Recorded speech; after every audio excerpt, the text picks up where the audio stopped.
There we go. So this meeting is being recorded, just as a heads up for those of you who have joined us, and it will be posted on the Town of Tolland's MVP committee website after the meeting. I'll include a link to, I think there should have been a link to that in the invitation, but I also can include a link for that in the chat as well. Okay, so let's go back to the presentation. Great. Okay, great. And if you do have any technical issues or any questions, please do either raise your hand or use the chat. Jacinta will be monitoring both of those and will alert me if anything comes up while I'm giving the presentation. So before we get into anything further, just wanted to say a quick thank you to the Town of Tolland's Municipal Vulnerability Preparedness and Hazard Mitigation Planning Committee.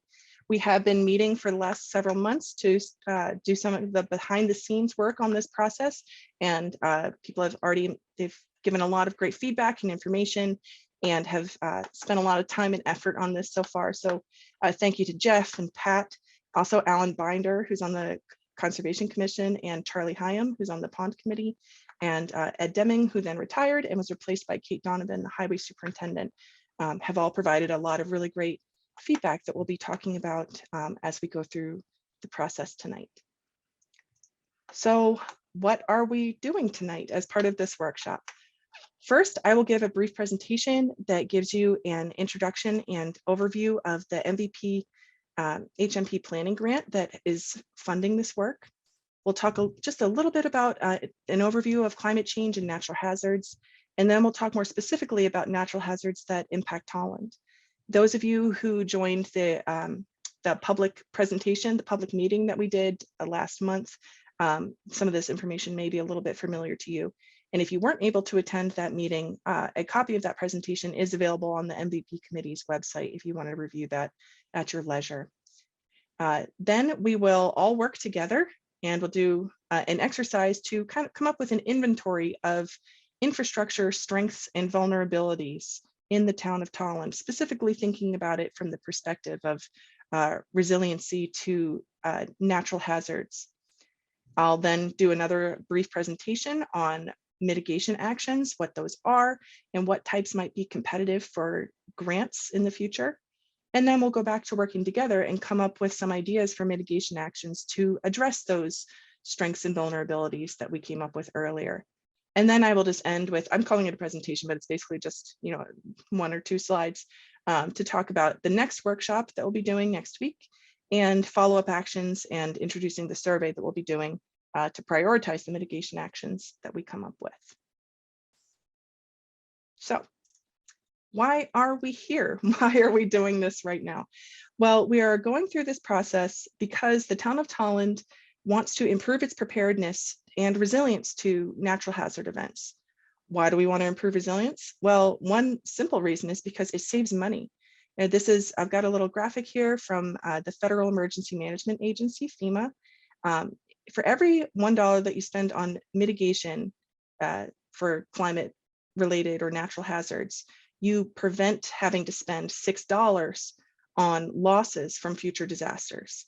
So instead of having to just experience a disaster and experience those losses and then have to pay to recover, if you spend a little bit of money to help build up your resilience, then you save a lot of money.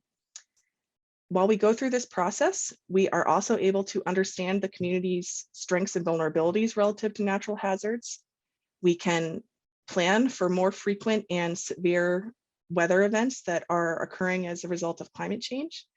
We're going through this community process. We're engaging different stakeholders and getting priorities and information from different people across the community. We're identifying both short and long-term mitigation actions like we'll do tonight for the infrastructure.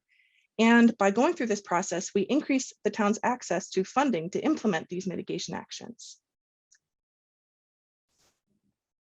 We are here tonight specifically because the Town of Tolland was awarded a grant from the Commonwealth of Massachusetts. It's a combination municipal vulnerability preparedness and hazard mitigation plan update grant. The reason that it's a combination grant is because the MVP plan, which is through the Commonwealth of Massachusetts, and the Hazard Mitigation Plan, which is through FEMA, the Federal Emergency Management Agency, have a lot of overlap. There are some distinct differences, which is what this diagram is kind of attempting to get at. The similarities between the two programs, besides having acronyms, there will be so many acronyms, I apologize, is that we have a core team. We have that committee that is working behind the scenes to do a lot of the background work. We go through this local stakeholder process like we are tonight. We're identifying the community-specific risks and prioritizing actions to help minimize that risk. And then we're also doing some mapping and then community outreach as well. One of the big differences is that in the MVP program, we are also focusing on future climate-driven hazards and the changes to risk that are already occurring relative to our natural hazards due to climate change, and an emphasis on our vulnerable populations like communities that are aging or are environmental justice communities or don't have English as their first language because they're more at risk when natural hazard events occur. Not going to belabor this, but this is just the work that we have been doing as part of this planning grant. It was awarded at the end of October and it is wrapping up in June. So the core team has been meeting since the winter. We had that public meeting in February to kind of introduce the process and focus a little bit more on the hazard mitigation plan side of things and talked about town-specific hazards and critical facilities. And then right now we are working on through the workshop process and we'll develop a draft report. And then in the May-June time period, we will do another public meeting to talk about the results of what we've been working on and get additional public input that way, and then submit those reports to the agencies. So just very briefly, what is the MVP program that we are doing this project under? The Municipal Vulnerability Preparedness Program is a really, really cool Commonwealth of Massachusetts specific program that was created in 2017 as part of a larger suite of approaches under Governor Baker's Executive Order 569, intended to be an approach to reducing greenhouse gas emissions in the state and prepare for the impacts of climate change. It was funded under a 2018 environmental bond bill to the tune of $2.4 billion. And it has provided for over $200 million so far for climate change adaptation and resiliency. So far, as you can see in this map, the vast majority of Massachusetts communities have opted to participate in the program. There's been 95% participation, and that's over 330 communities.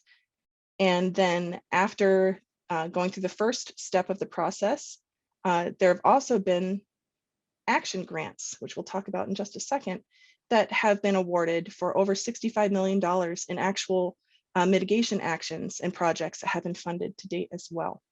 So a really neat program that is being applied all throughout the Commonwealth. And it's very exciting that Tolland is now part of the vast majority of communities that are going through this process. So the process is we are here in the planning grant portion of things. And what we are doing as part of the planning grant is to work to obtain MVP designation. And after that point, we then can apply for action grants. So as part of the planning grant, we are figuring out what are the natural hazards that are impacting the town of Tolland and how are they potentially going to be changing in the future as a result of climate change. Tonight, we are going to be talking about what are the community vulnerabilities and strengths specific to infrastructure, and we'll be developing and prioritizing community adaptation actions or mitigation actions. We'll then prioritize those actions and conduct community engagement. And then once the community receives that MVP designation, then the community can apply to the MVP program for an action grant to actually implement those mitigation actions that were brainstormed during the planning grant process. So it's a really cool two-pronged process that doesn't just result in the development of a plan that sits on a shelf and gathers dust, but it's actually intended to be a process where you can very quickly go from the development of the plan and the actions that you want to implement to potentially funding and implementing those actions all through the same program.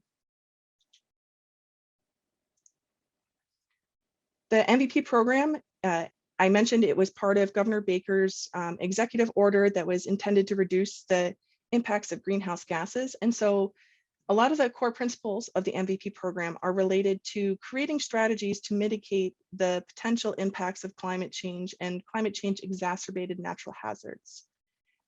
This is a diagram that shows the MVP program's core principles.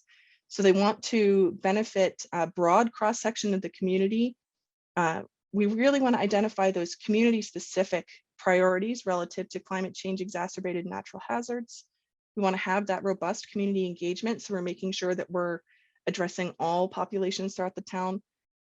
Improve outcomes from natural hazard events for vulnerable populations like environmental justice communities. Create these proactive solutions, so not being reactive to natural hazard events, but being proactive and prioritizing nature-based solutions, which we'll talk about in the second part of the presentation. And think beyond the borders of specific towns, since natural hazards aren't just limited to town boundaries. So why are we talking about climate change if we're talking about natural hazards? Well, one of the reasons is because the future of natural hazards is changing. It's something that we've directly been able to measure over time, that natural hazards and natural hazard events, their frequency and intensity has been changing. This is a really dramatic graph from National Geographic, and it's showing from 1980 to 2014, the number of worldwide catastrophic events. In 1980, there were 291 total, and in 2014, there were 904. These are in different categories. You know, they're both extreme climate-related events like extreme temperatures, drought, forest fires, water events like floods and landslides, and meteorological events like big tropical storms and big convection events. And so you can see there has been a really sharp increase over time. Not all of this increase is related to climate change, but a lot of it is. And so it's just kind of a warning, a really good snapshot of the warning of the fact that natural hazard risk is changing very, very rapidly. And so it's something that's really important to think about when we're thinking about the future of the town. Before we get into it any further, if we're going to be talking about climate change and its impact on natural hazards, it's just really good to kind of get through some definitions. And I think one of the major definitions to kind of set the table with is the difference between weather and climate, because that's something that really confuses people because we tend to use them almost interchangeably. The biggest difference is the matter of scale. Weather is short-term and local. Weather is things like your local atmospheric conditions, rain, clouds, wind.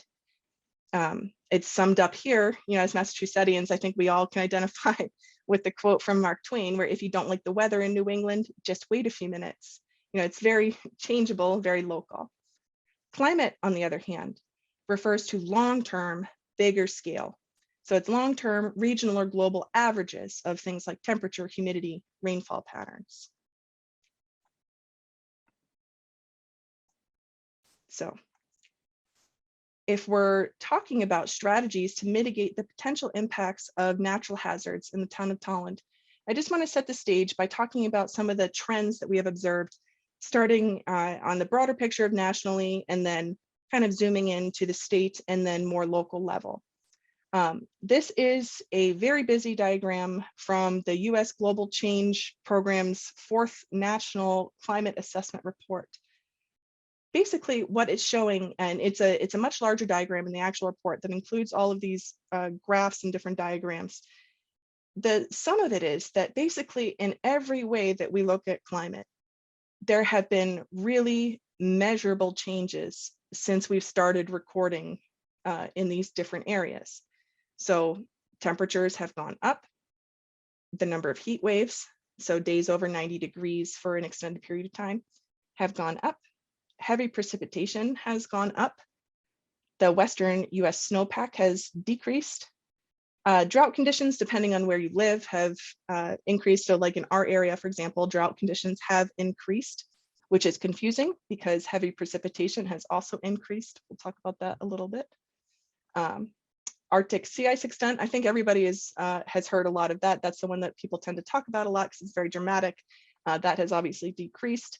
One of the things that is a good thing, growing season length has increased. So there we go, that's a very small win there. Wildfires have increased, sea level's gone up. And then there's also changes in the ocean, like marine species distribution and ocean acidity have also changed. If we're looking at Massachusetts in particular, we have already been able to observe changes in our annual temperature, rainfall amounts, and growing season and sea level. So this is showing changes that aren't projected. We're not predicting them. These are ones that have already occurred. So in temperature, our temperature, average annual temperature has gone up 3 degrees since 1895 statewide. Our growing season has increased by about 2 weeks since 1950. Sea level rise, if you're on the coast, this is a pretty terrifying one because it's gone up 11 inches since 1922 in Boston. That's a foot almost, and that's quite a lot. Not all of that is attributable to straight sea level rise. Some of it is subsidence. If you're familiar with the history of Boston, it's a pile of trash basically. And so it compacts and sinks, but it's still a very dramatic, very scary number. And then for our region, one of the scariest ones is that heavy precipitation has gone up 55% since 1958.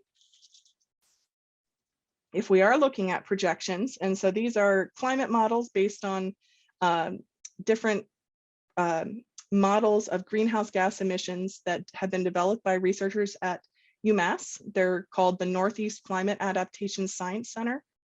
And they, based on the annual average, they're predicting that by the end of the century, the temperature in Massachusetts will go up by 7 degrees. We'll have a month more of 90-degree days. And sea level rise could be anywhere from 4 to 10 feet. And then days where we're getting more than 2 inches of rain in a single day will increase by 47%. So quite a bit. So that's statewide. One of the cool things about the Northeast Climate Adaptation Science Center is that they have taken these projections and they've scaled them down to specific river basins. And so you can go, do I have the link? Oh, there we go. So you can go to this website, resilientma.org, and it's called the Climate Clearinghouse for Massachusetts. And it has all of this data, and you can see where all the data comes from. And it has all of these really cool graphs that you can play around with, and also maps, and see where these specific changes are and what the projections are likely to be as you're going into the future. And you can do it for all of these different parts of the climate. So for example, this is for the Farmington River Basin, which is where Tolland mostly is. And it's for annual days over 90 degrees. So what this graph is showing you, there's the number of days over here, and this is the year. And you can see the black line and the gray dots are what we have observed to date. And then these different lines represent kind of different greenhouse gas emission scenarios.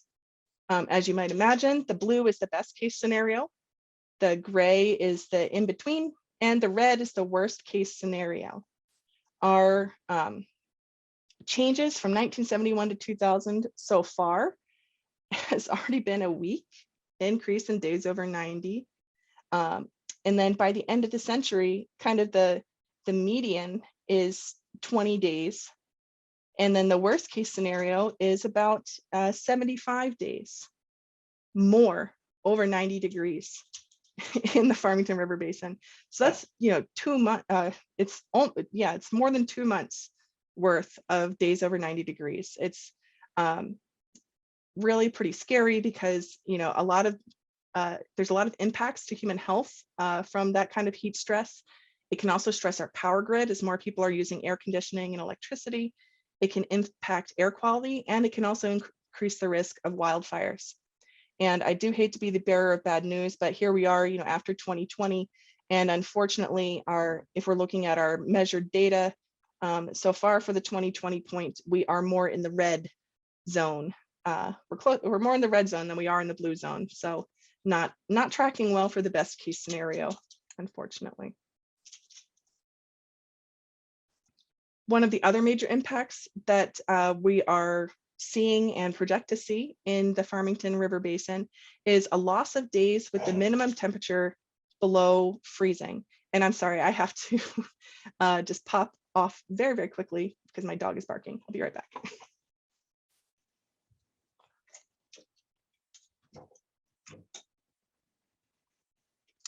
Sorry about that. Okay, so days below freezing. We have already seen a pretty dramatic loss in the number of days below freezing and projected to see even more dramatic loss of these days. This initially seems like something that's really exciting to see if you don't like cold weather, but it's actually something that's really dramatic. So the observed number of days below freezing in the Farmington Basin used to be 162 days. By the end of the century, that's expected to decrease by a month or more. So what happens when we lose those days below freezing? Well, you know, I think something that we all observed this past winter when it wasn't that cold of a winter is that more of our winter precipitation falls as rainfall instead of snow. And then it does freeze overnight, and then it becomes ice. We get these freeze-thaw cycles on our roads, which are particularly detrimental to our dirt roads. We don't build up the snowpack, which then prevents us from getting the insulation for our pipes. And so you see more burst pipes. And we also impact our recreational activities like ice fishing, cross-country skiing, snowmobiling. And we also affect our invasive species and disease vectors. So, you know, just anecdotally, I've noticed that ticks are around a lot longer now. They're not killed off by the freezing days. And so we get longer tick seasons, we get more invasive species, both plants and insects and animals. So it causes a lot of really dramatic changes. The other one that is potentially really dramatic for this region, although it's hard to see on this graph, is a change in the annual rainfall amounts. So this graph is, I think, a little bit tough to see because there's a lot of seasonal variation. And it's because so this is a change in our annual rainfall amounts in the Farmington Basin. So on this side, there's precipitation in inches. And then again, we have the years here. What we are seeing is a change in our precipitation patterns. So we're going to be going from what used to be more smaller rainfall events to fewer but larger rainfall events, so almost a more monsoonal rainfall pattern. And it's something that we've already been able to observe. And ultimately, by the end of the century, we're going to see an increase in our total rainfall of about 4 inches, which is pretty dramatic. However, I think this is a lot easier to see if we look at this graph. So what we are looking at on this map is the difference between the 100-year storm predicted amount of rainfall. So this is the amount of rain predicted to fall during the 1% annual chance storm. So it's a pretty big storm event. To give you a matter of scale, Tropical Storm Irene was about a 500-year event. Doesn't mean it occurs once every 500 years. It's just the indicative of the size of the event. So if we're looking at the 100-year storm, which is what a lot of stormwater structures and other drainage structures are sized based on, and we're comparing what the old model, TP40, which was developed in the 1950s, predicts for that storm. And this is the model that is still used in the stormwater standards in Massachusetts. So we're looking at the difference between when that predicts versus a much newer model, which is called NOAA 14. It's the National Oceanic and Atmospheric Administration, their more recent model. And how much more rainfall the newer model predicts for that big storm event. And if we're looking at this region, there's this kind of bullseye around our area. And it's showing that the existing or old model, the TP40, is under predicting rainfall in this area for the big storms by 25 to 35%. So that means that the model that engineers use to size road crossings and stormwater structures is potentially undersizing by 25 to 35% relative to these bigger storm events. What's really dramatic is that NOAA 14, a lot of people don't consider that to be really accurate if we're looking forward to how rainfall changes are going to be, how rainfall patterns are going to be changing moving forward. So, rainfall is really expected to be dramatically changing in this area, and we're already seeing these changes. So that's a lot of scary talk, a lot of very dramatic numbers and things that I'm throwing out at you. And so you're probably wondering to yourself, okay, that's scary and apocalyptic and all of that, but what does it actually mean for the town of Tolland? Here in Town of Tolland, the core team has been in all of those meetings identifying flooding, or looking at natural hazards and thinking about what has affected the town in the past, what might affect the town, and what might affect the town in the future, and what are the natural hazards that the town is most vulnerable to. And so after lots of meetings and discussions, we came up with the top natural hazards that the community is vulnerable to. And these can kind of very generally be put into these buckets of severe winter storms or nor'easters. A lot of the pictures I have, as Pat was saying, of one of his driveway are of these very dramatic, the very dramatic ice storm that was in town. And, I think you guys are all aware there's a lot of storms that come through with a lot of wind. And so that's another one. There's wind and tornadoes and severe thunderstorms, which can take down a lot of branches. Flooding from both stormwater and streams. And then because the town of Tolland is so forested, we put wildfires and brush fires in that list too, because the risk of wildfires is changing. And if there were one to happen, it would be pretty devastating. So these top natural hazards, the risk of those is changing over time because of all of the things I was just talking about. For example, the severe winter storms and nor'easters, we're having more of that winter precipitation occur as rain, and then it freezes. And so we're getting more ice hazards. Severe thunderstorms, wind and tornadoes, we're seeing those changes in rainfall patterns to those less frequent but more intense rainfall events, which then also ties into flooding, where we're getting those more intense rainfall events. And like that map I showed you, we have these potentially undersized stormwater and stream crossings. And then wildfires or brush fires, we're getting these longer periods between our rainfall events, so things are drying out. And then we're getting higher temperatures, which when you combine the two, increases the risk. So if we're thinking about how that risk actually applies to the community, then we are really thinking about the intersection of where these hazards occur, where they have occurred in the past, where we expect them to occur in the future, and what the extent might be.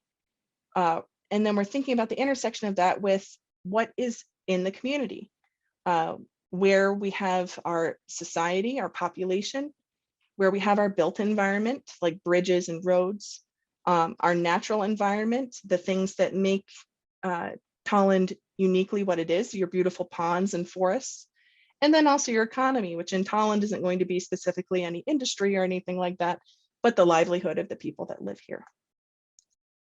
So what do we do with all this information?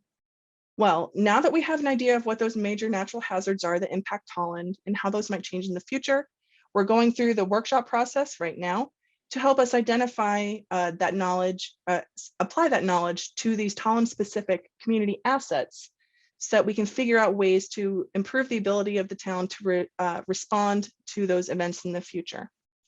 So this is the Community Resilience Building Workshop process, and it describes a specific way that we engage with the community to get this information.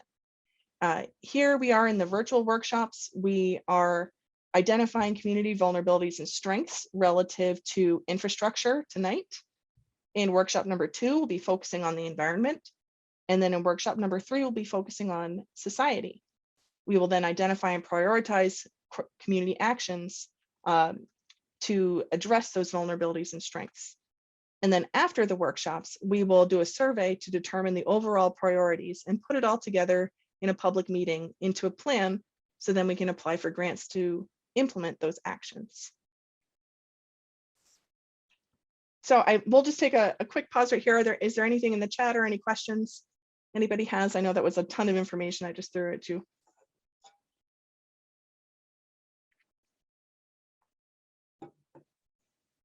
We don't have any questions in the chat at this time, Emily. Great. Okay, thanks very much. Okay, so what are those community components? Well, when we're thinking about, I'll also call them assets, in the town of Tolland, We tend to put them into, for the sake of convenience, 3 different bins, although, I know there's a lot of overlap between them, but they are infrastructure, which is what we're focusing on tonight, society, and the environment. Basically, we want to think about what things in town do we rely on or we find necessary to weather the storm of a natural hazard event and go on with life as normal. What are things are we always thinking about, or what are we always fixing? I think infrastructure is the easiest to think about, which is why it's the one we're kicking off tonight. Society is a little bit trickier, and environment in Tolland will be very easy because you guys are so rich in different environmental features. So if we're talking about infrastructure assets, some kind of things to think about are what is the built environment in Tolland? What infrastructure and facilities in town are exposed to existing and potentially future natural hazards? What infrastructure and facilities are at risk to natural hazards, so they're vulnerable? Or which infrastructure provide the ability for the town to recover from a natural hazard event? So these are things like our electrical service, our electrical distribution lines are probably mostly overhead, and so vulnerable to those downed branches like I was talking about. Town and state-owned roads and evacuation routes. We also can think about cul-de-sacs and dead-end streets because people can get trapped in those places. Culverts, because they might be vulnerable to flooding. And then dams are also something that we can think about because those might be at risk from these additional rainfall events. So at this point, we are going to do a group exercise to actually come up with those infrastructure strengths and vulnerabilities to natural hazard events specific to the town of Tolland. So I'm going to stop sharing and ask Mimi now to share.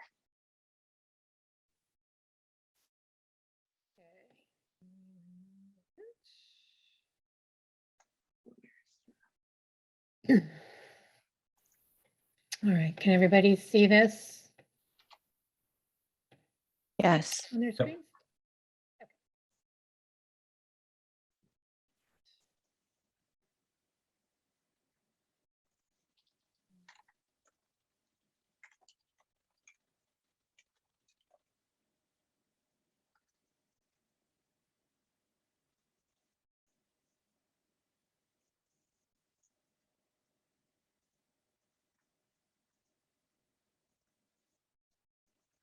Okay, so at this point, you're welcome to unmute and just start brainstorming ideas of infrastructure, built environment things in town, and whether they are vulnerabilities or strengths, or maybe both, relative to natural hazard events, either that occur now or that might occur in the future. And we've got the 4 top natural hazard events in the top right-hand part of the table, just so you don't have to remember them off the top of your head.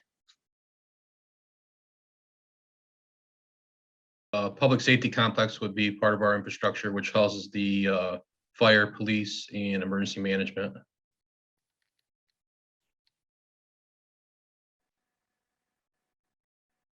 And that's definitely a strength.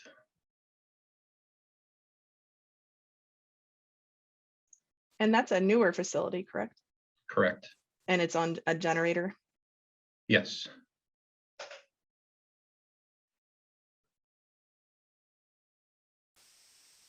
The DPW building would be another key infrastructure.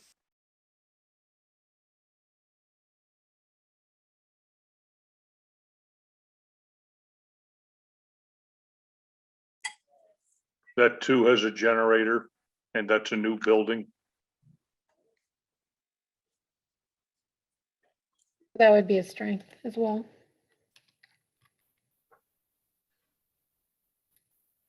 Okay.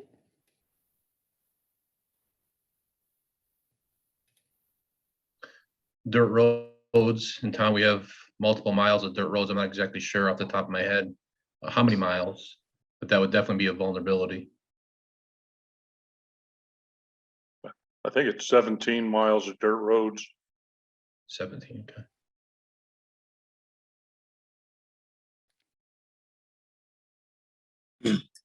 How many, I I'm think- sorry, how many miles of dirt roads? I believe it's 17.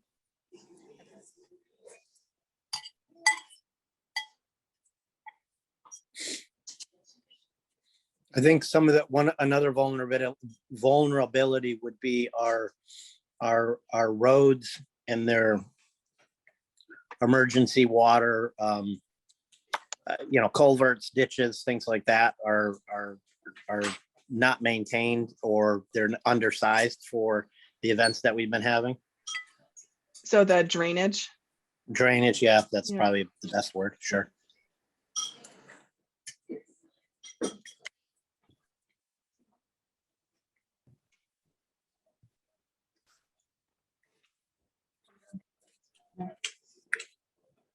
Another vulnerability would be, yeah, you had tipped it or talked about it earlier, was the one-way or the cul-de-sacs where people could be trapped. We have a lot of those in Tolland.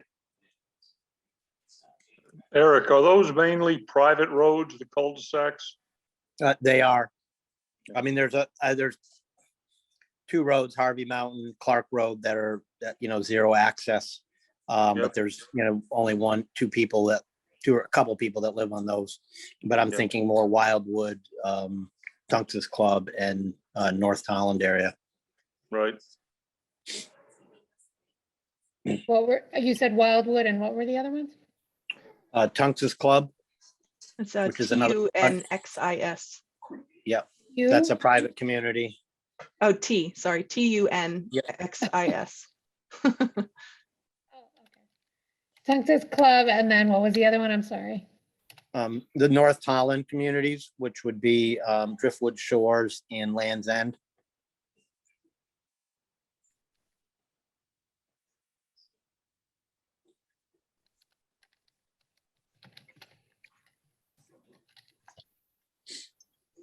Owner Road be on that also? Yes. Oh, yes, Ona Road, yeah, sure. Which road? Ona Road, ONA, Ona. Oh, okay. Mhm.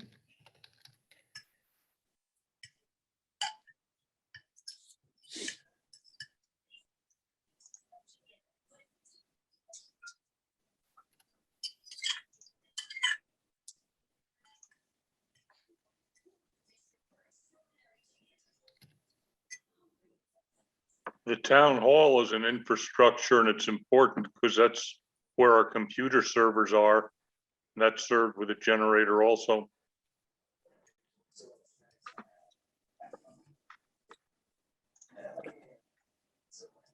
I might mention before we get too far off the roads issue, in the spring, the mud season really wipes out our roads. Sometimes they end up being closed or just really impassable. Jeff Miller Road, for instance, is one that often gets really.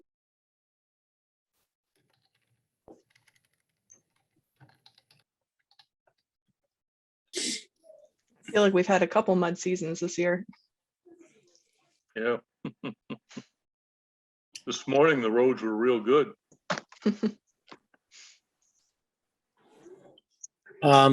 Would the 4 cell phone towers that we have and facilities that we have here in town, I would think they would be a positive or a strength for the town. Do they provide good coverage for folks around the town? I would say yes, yeah. Without them, we wouldn't have any coverage. Well, if I didn't have those, I wouldn't be on the Zoom call. How's that? Hey, you guys all seem to have good connections. I'm impressed. It Well, I does, have to use- it does have to use- depend on what cell carrier that you have. I know when my son visits and he's on Sprint, he doesn't get reception up here. You guys on But Verizon? yeah, Yeah. if you're on Verizon, that you get pretty good reception. Verizon or AT&T. Yeah, although our internet is still terrible. So if I disappear, that's why. We Should I have, put that as a issue, like, or as a feature, internet? Or no? Yeah, we're, Like, is s- that, we're- we're still on dial-up DSL. They haven't run the lines for Hmm. internet here yet. Yeah, I'm on a MiFi. Oh, wow. Yeah, So you're tethered to your phone. Wow. Yeah, and I'm using my hotspot to my computer. So, This is all what I did. This is I used to live in Vermont, and this is all stuff that was the case for me when I lived up in Vermont. Yeah. deja vu all over. Yeah. Yeah. There are also 2 large commercial solar farms in town. And are they tied into the local electrical grid? Do they provide No. the They potential? feed into Eversource's grid, yes.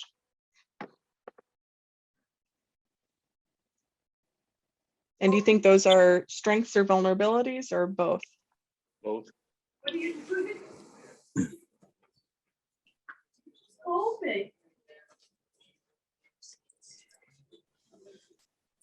Emergency communications.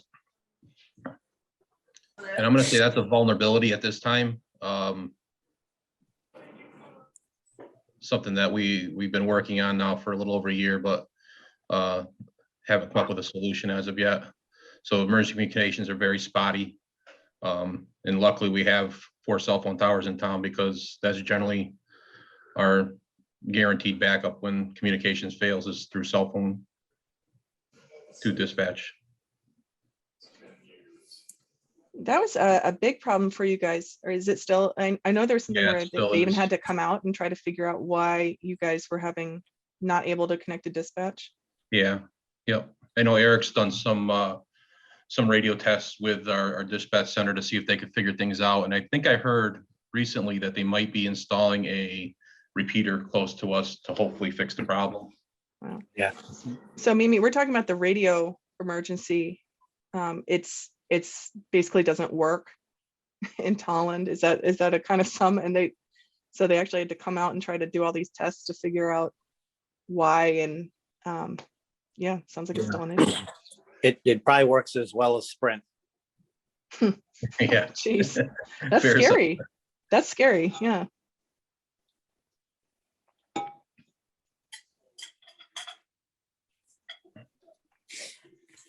so you haven't identified the problem, or? You The Well, problem, they- there's so many hills and valleys. Too much topography. Yeah. It's a topography and the tower system that we're connected with Berkshire County Regional Dispatch, and they have limited towers to cover a very large area, obviously, the entirety of Berkshire County. And as Pat had said, with the hills and valleys, that makes it even much more difficult. So.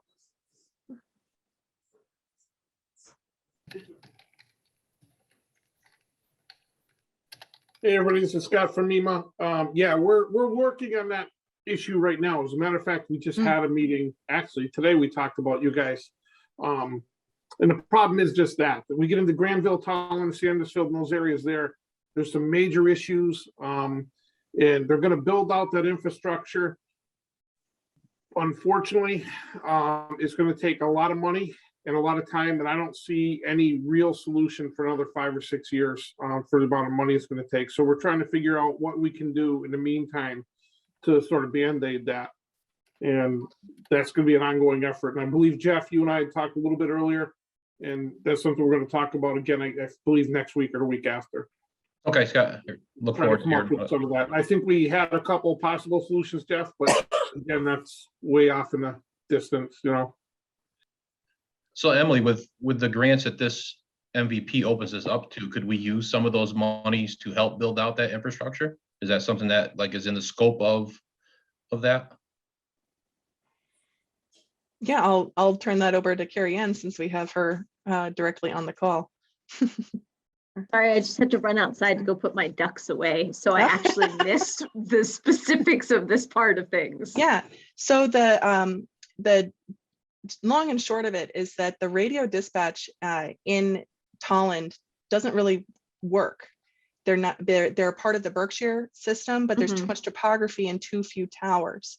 And so Scott from MEMA was saying that it's something they need to build up the infrastructure basically to make that work so they can connect to the dispatch, but are in search of funding. And so we were discussing whether that is an MVP action grant fundable type of project. It's tricky because MVP really prioritizes that which is climate adaptation.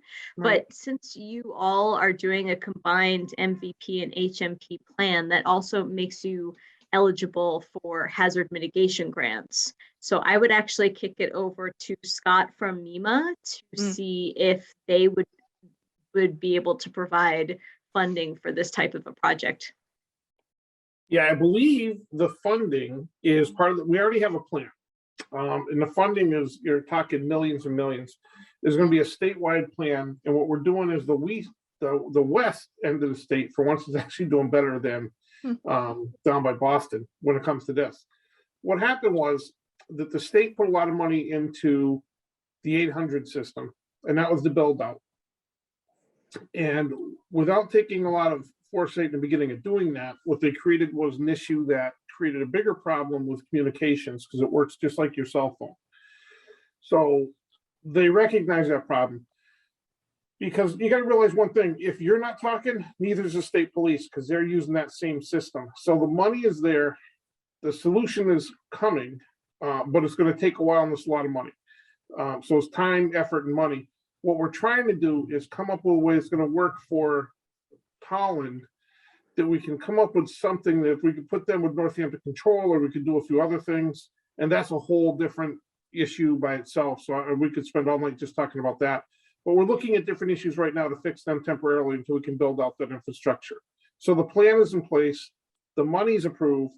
It's just going to happen over a large amount of time. And I know that's not good news. Nobody wants to hear that, but it's the reality.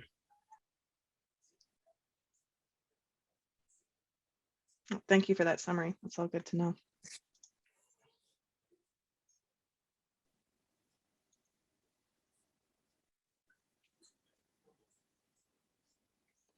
So I know we've talked a little bit before about dams in town, and I don't quite remember if there are any dams that are owned by the town.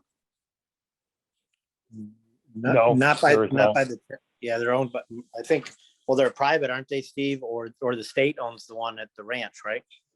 Yeah, I know DCR. the state- Yeah. And then the only other one would be Tunxus Club, a small one that eventually leads down to the Hubbard River. I think those are the only two, Eric, that I can think of. But neither one is owned by the town. Right. You got Wildwood, Girl Scout Camp, Camp Kinderland. Yeah, that's true. Yeah. I think, yeah, and then the ranch. Messengers. Messengers, that's a small one there, yeah. Hey, Steve, Kate had called me after the last meeting about stuff that was on the 2016 that was identified for infrastructure. And one of the things was with the library, increasing the snow load of the roof, and neither her nor I were ever sure if that was done. Do you know off the top of your head? Was that done? I do not, Jeff. Okay, thank you.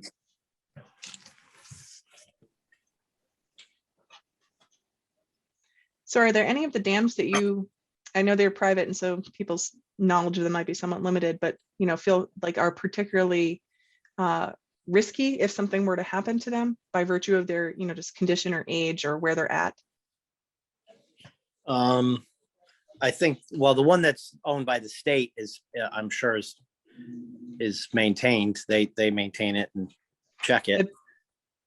Yeah, I think they call it what, like Lost Wilderness Lake or something like that. Yeah, I mean, that and the Girl Scout camp, or the whatever you want to call it, Timber Trails Dam, both, if either one of those went, it would wipe out the part of Sandusfield.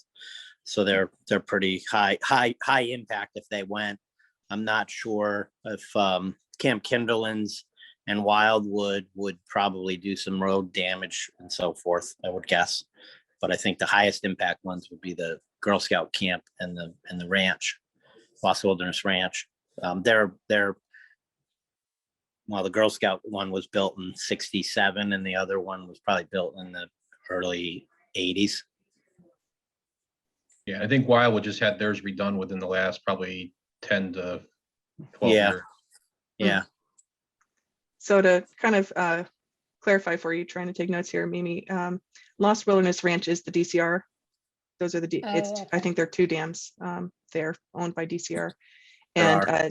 Timber Trails is also what we're referring to as the Girl Scout camp. It was Girl Scouts, now Yeah. it's Timber Trails. And is that, so who's the owner of that one?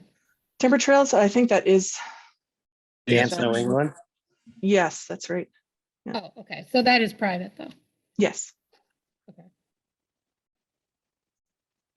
I'm sorry, you said the highest impact would be the DCR? I would think so. Yeah. And the Girl Okay. Scout camp. Okay.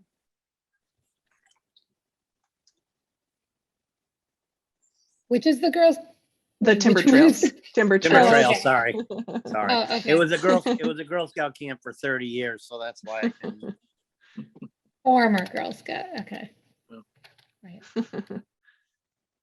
And although the impact would be partially in Tolland, as Eric said, once it hits the Farmington River and gets into New Boston, it'd be a terrible mess.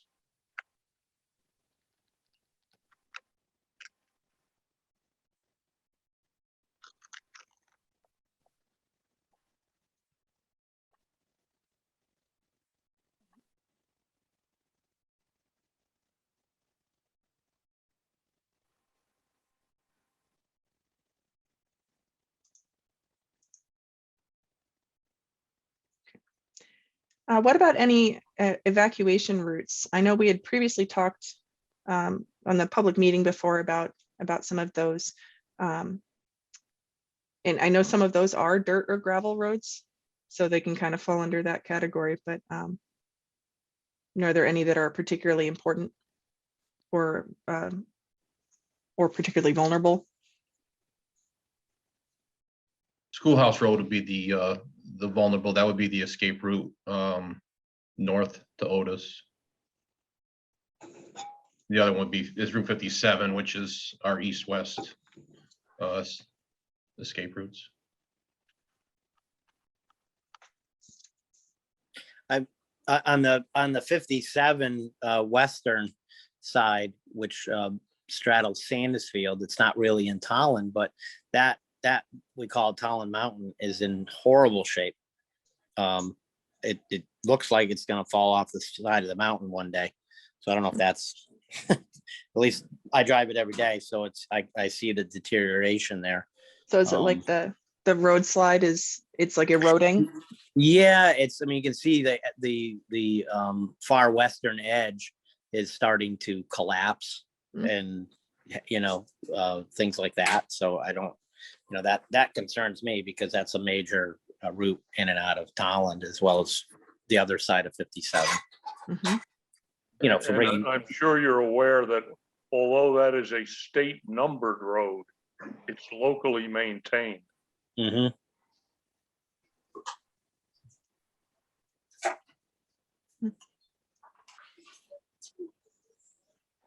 And they did some repairs to that probably 25 years ago, but they were just repairs.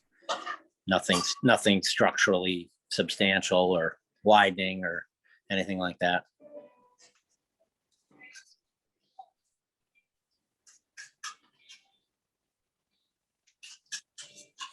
So this is a state, you said this is a state maintained or locally? This is a state numbered road that is Yeah. maintained by the towns.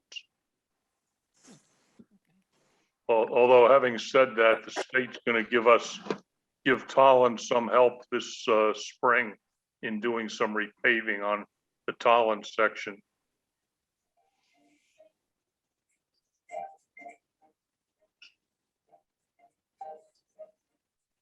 So you're going to get some funding from the state to help with that? They're actually going to subcontract the work directly, is my understanding.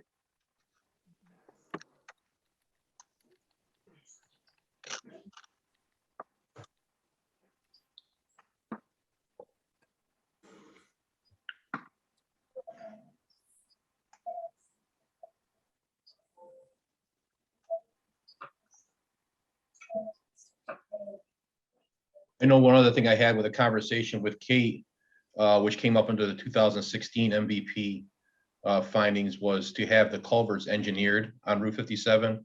And we can't find any information that that was ever done either at that time. So that's something that still needs to be done. Yeah, the bridges and culverts on Route 57, look at it, so do it.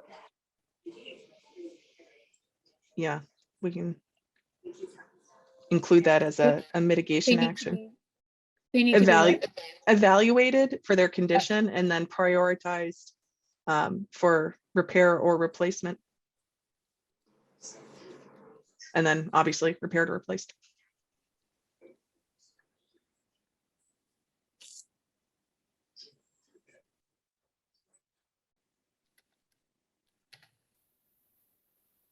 Okay, well, we have maybe like 5 more minutes if anybody has anything else they want to add.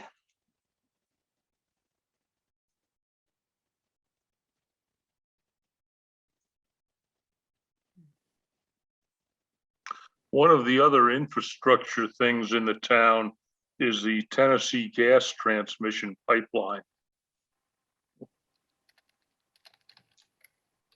And that goes east-west through the town, correct? That is correct.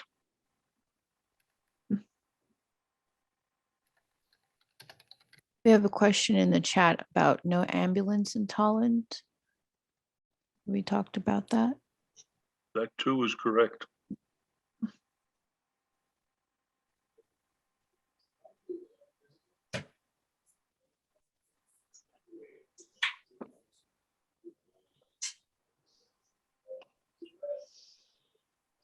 You want to say more about the pipeline? In terms of vulnerability? They're critical infrastructure to the region. We don't get any gas out of them in Tolland, so they just run through our town. Mm.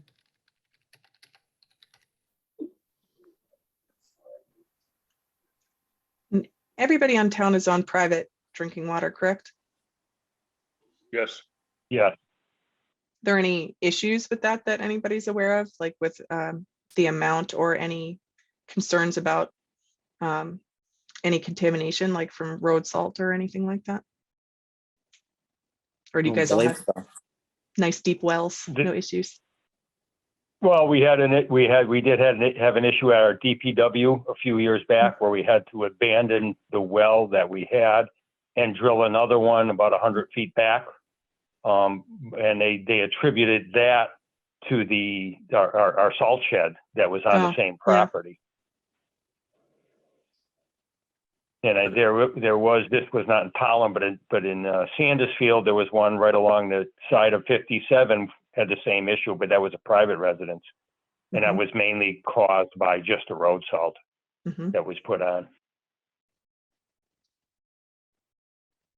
There is a program the state is running that a few people in Tolland have signed up for, where they're testing the water for some particular type of contaminant. The PFAS? Yes. Yes, the forever chemicals. Yeah, yeah. So some people are participating in that program. That's good. Yes, they are. Yeah, it's turning up all sorts of places.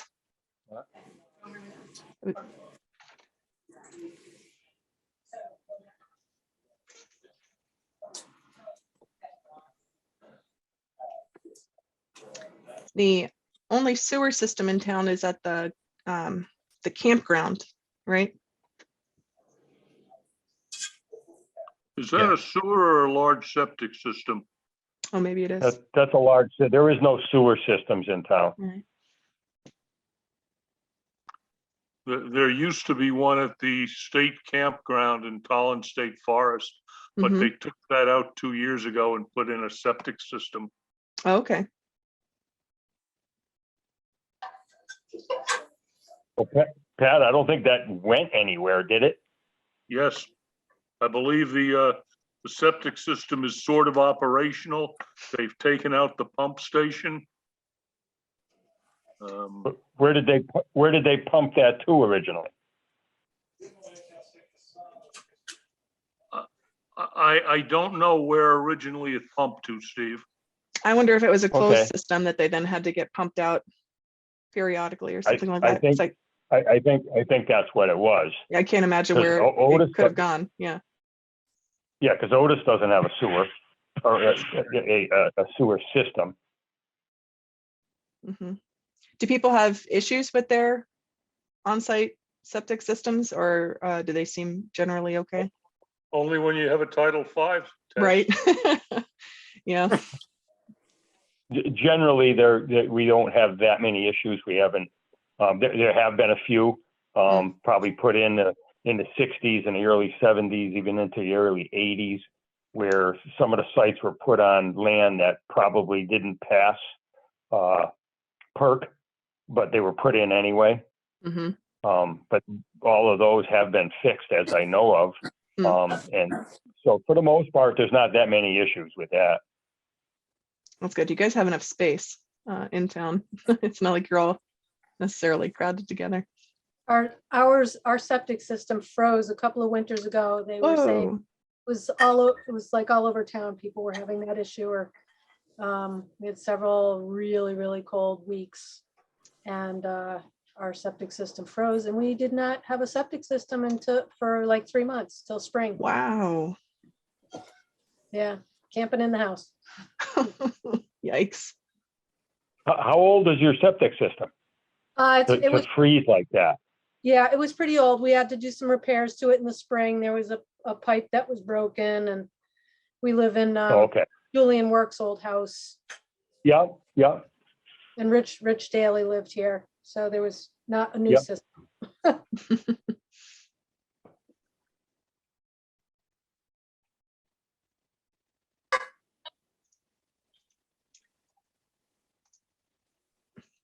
Okay. Well, does anybody have any kind of last minute things? If not, we can take a quick break, and then I will introduce the concept of the mitigation actions, and then we'll kind of revisit these and come up with some strategies to address these. All right. If everybody's all set, then let's plan to meet back here in about 5 minutes. I'll send a little timer. If I can This do sounds that. good. Okay.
Okay, welcome back, and thank you all for your great participation in identifying those strengths and weaknesses for infrastructure. I'm going to do a very brief presentation on what mitigation actions or strategies are, and then we'll get back into that spreadsheet and actually come up with some. So much shorter than the original presentation.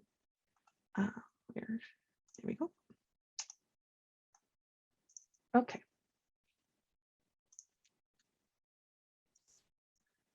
So now that we've identified those vulnerabilities and strengths, we're going to be thinking about ways to protect our strengths and keep them as strengths, and kind of shore up our vulnerabilities so that we can minimize their vulnerability to natural hazard events. Under the MVP program, we do that by coming up with these ways to improve our resilience.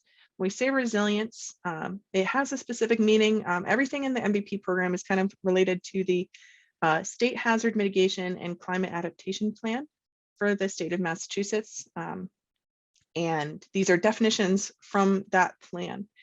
So when we're talking about resilience, we're talking about the combination of mitigation, which are how we reduce the causes of climate change, and adaptation, which is modifying our decisions, activities, and ways of thinking to adjust to a changing climate.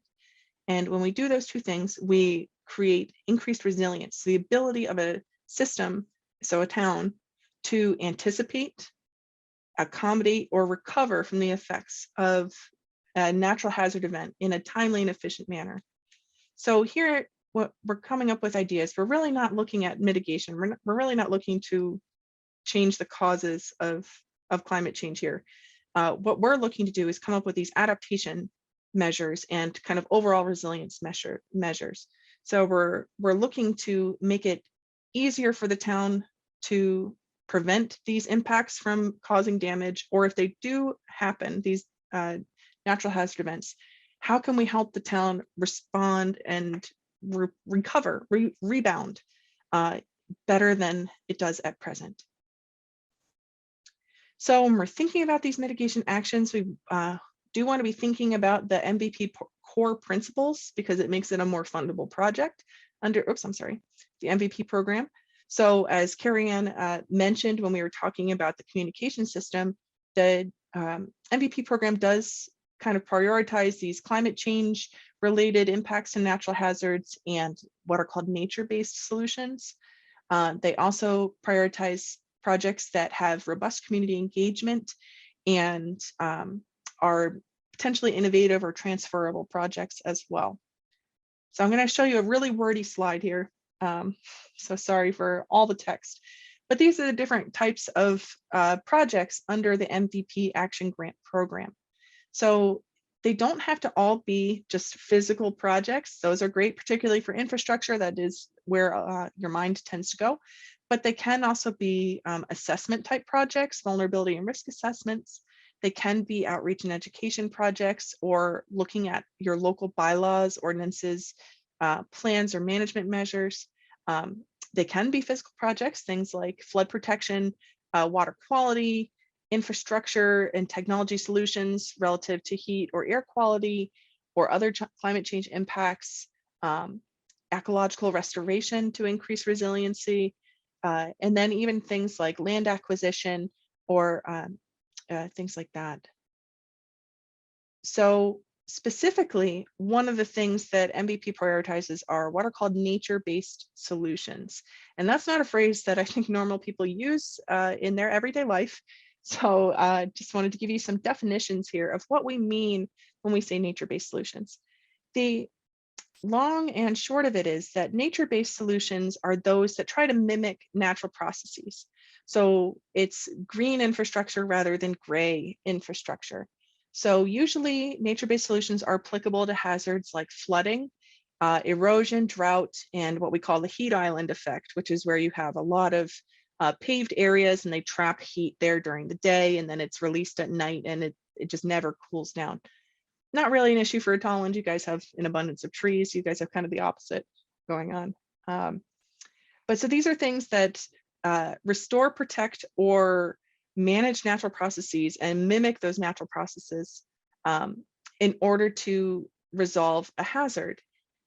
The reason that they are prioritized is because when you use a nature-based solution, you don't just address a hazard, but you get tons of co-benefits. They improve public health, public safety, and also quality of life.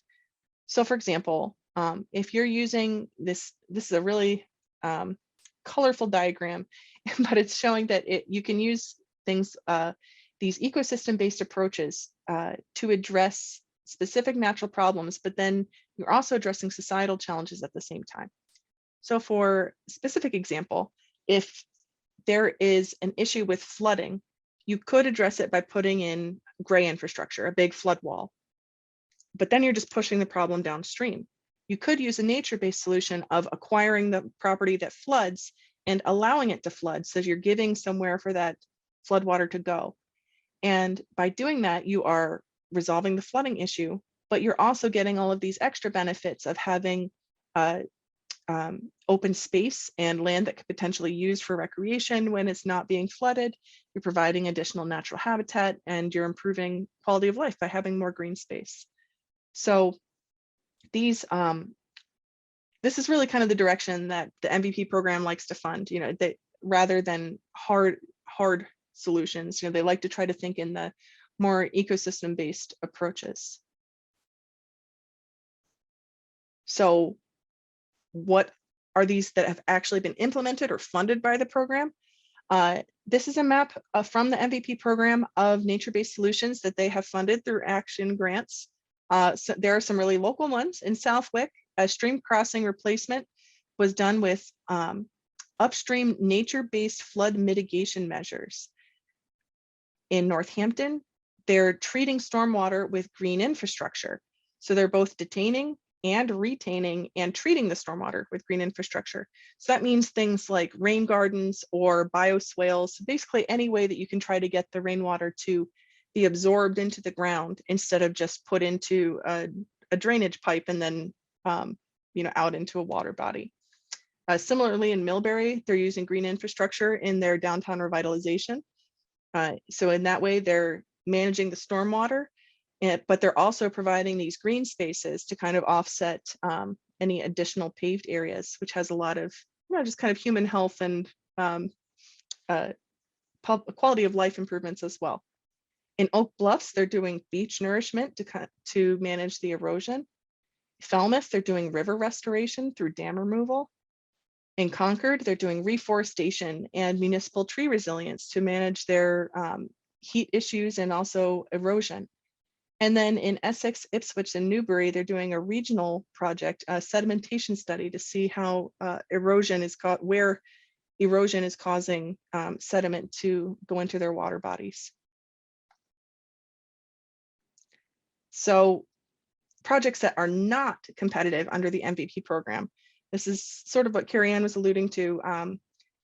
Things that are maintenance are not competitive under MVP. We want to be increasing resilience relative to existing conditions, so we don't want to just be status quo.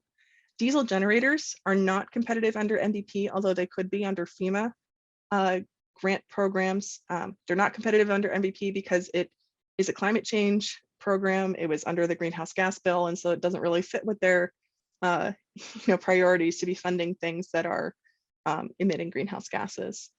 Kind of in a similar vein, tree removal is not fundable under or competitive under MVP.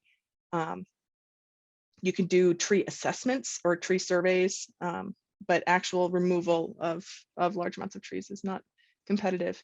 Actual emergency preparedness is not fundable or competitive under MVP because that's more under FEMA's purview. And then hard infrastructure, so that gray infrastructure actually building things, is if it doesn't have a core MVP component or priority. So, relating it to a climate vulnerable population or something like that. So that all being said, this is the point where we now come up with some of those mitigation strategies or ideas. And it's okay if some of the ideas that we come up with aren't necessarily competitive under MVP, because we do have the options of other funding streams, but it really is best if we try to think about those MVP priorities and what is competitive for funding, because when we apply for action grants after this, the application for the action grant will be based on the actions that we develop as part of this plan and the priorities that we develop as well. So with that, I'm going to, whoops, turn it over to Mimi again.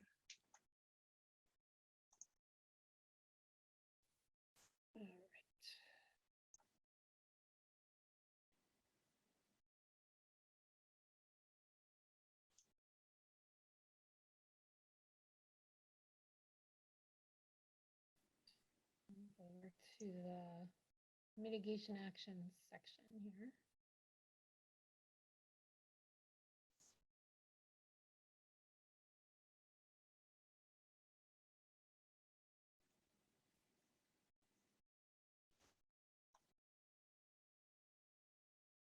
Emily, Yes, are you saying that culverts and like head walls would not be competitive under this program?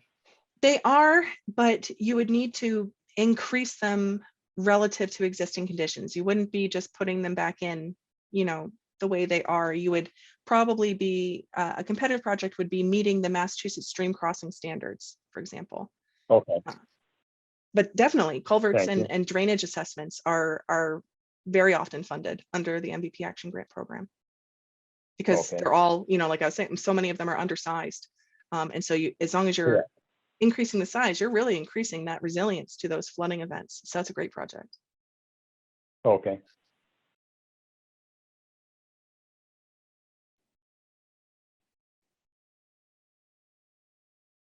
So is that something that the town would want to do? I would think that would be one item that would be looked at.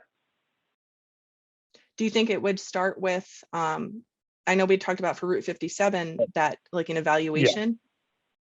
Right.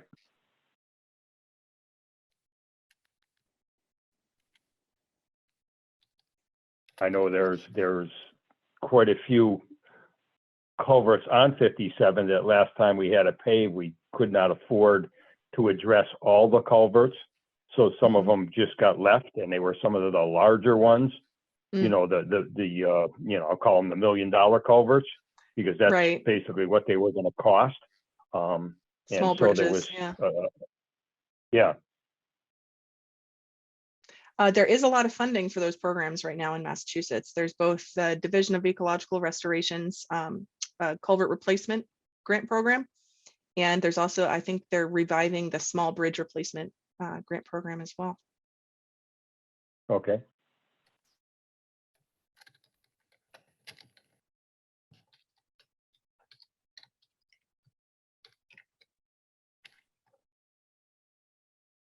Emily, what's that small bridge replacement grant through?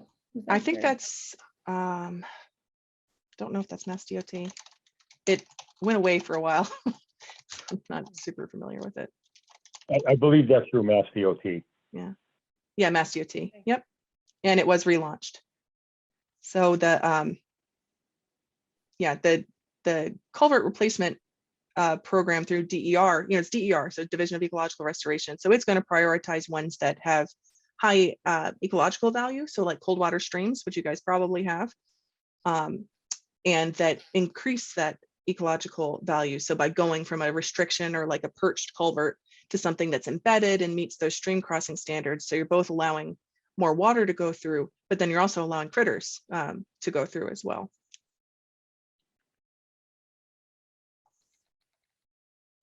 So that an assessment is definitely a good thing, because then it sets you up for lots of fun, you know, all this potential funding. Emily, does that culvert program Mhm. cover the actual replacement costs or just the design costs? It does both. You can do, there's two aspects for it. One is for, you can apply for a grant for the design, and then you can do a grant application for the construction. Okay, thank you. I'll put a link in the chat. I put some other links in the chat as well, just Thank you. so folks know.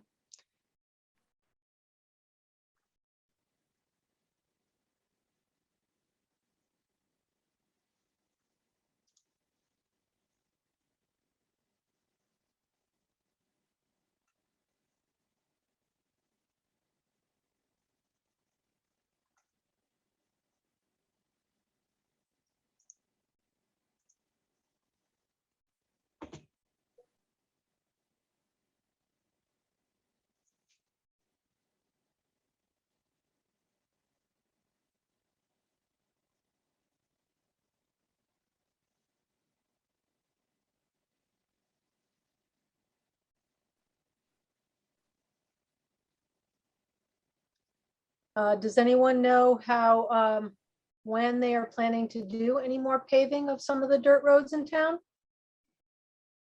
We've got a approximately $1 million strap grant to work on schoolhouse and clubhouse roads this summer.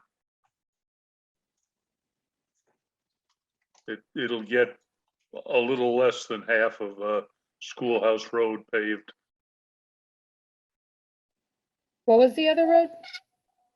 Clubhouse Road, there's a section of that that tees into Schoolhouse Road that is unpaved, about a quarter-mile section, Says a MassWorks grant. correct?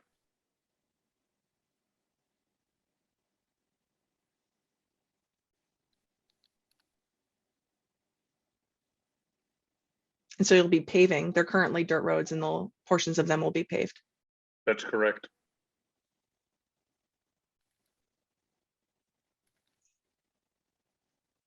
One project that for dirt roads that some of the other Western Mass communities have been looking at are doing dirt road assessments.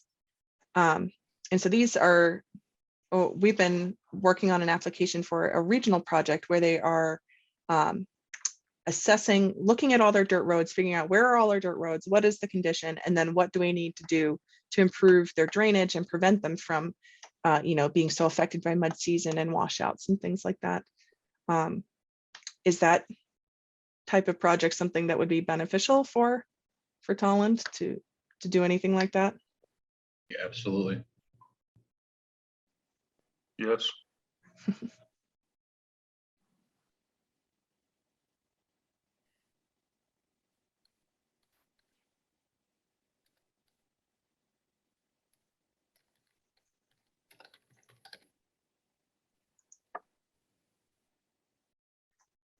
Welcome, Alan. We are talking about, we've come up with infrastructure strengths and vulnerabilities in town relative to natural hazards. And now we're coming up with potential project ideas to kind of either protect our strengths or minimize our vulnerabilities.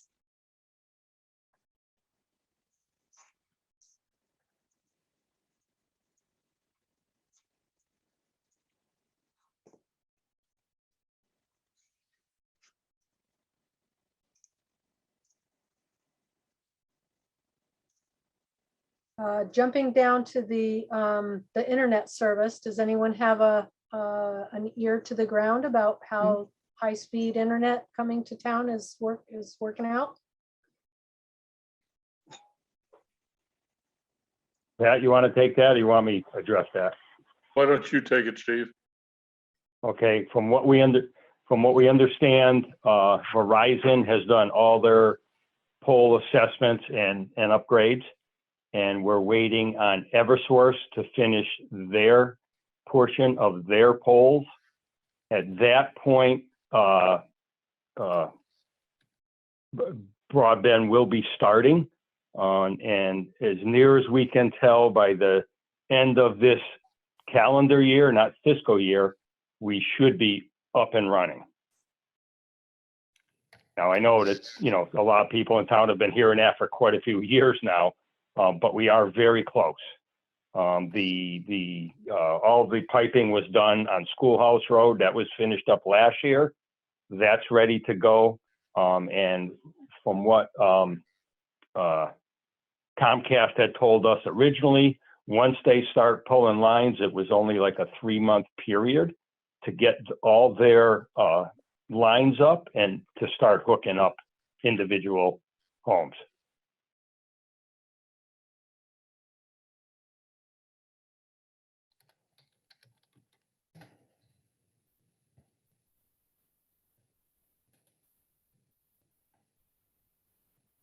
Thanks, Steve. You're welcome.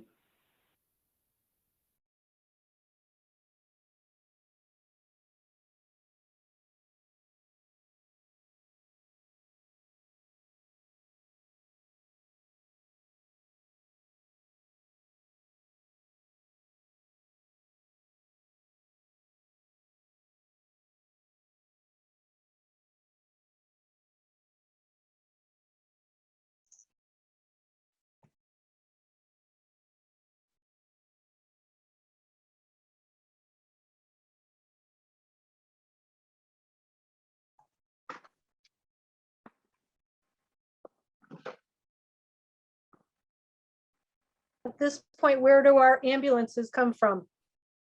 Who responds? Whoever's got enough people to cover the ambulance. Yeah, so Sandusfield is our main, Granville's our backup, and actually Chief Ripley from Granville is on tonight.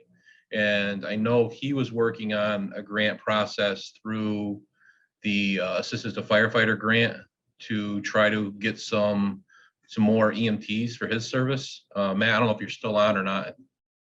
If you can talk on that at all.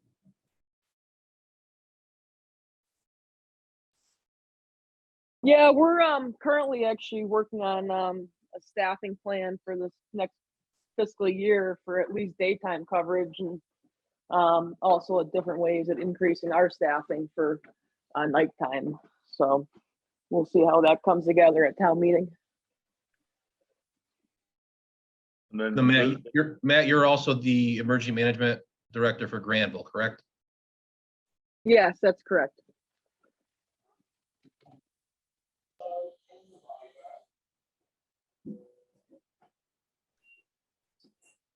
the northern end of Tolland is actually covered by Otis's ambulance.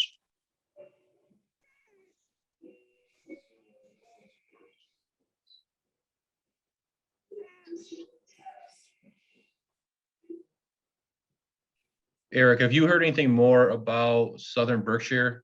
I know that they were trying to make some inroads into our area. Has that ever become of anything at all? It really, they're still talking about it, but it hasn't really gained a heck of a lot of traction over there, to be honest. Okay.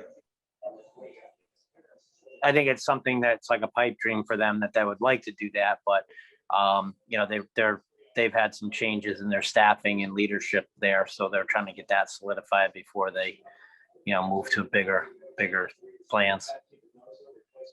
I think it was about 2 years ago, Smitty Pignatelli got a study done of ambulance service in the entire South County, and he included Tolland in that. And their recommendation was full-time squads located in a couple different locations. Yeah, that's correct, Pat. It was actually fire and ambulance. They looked at that together. But you're right. That's what that was what the end recommendation was.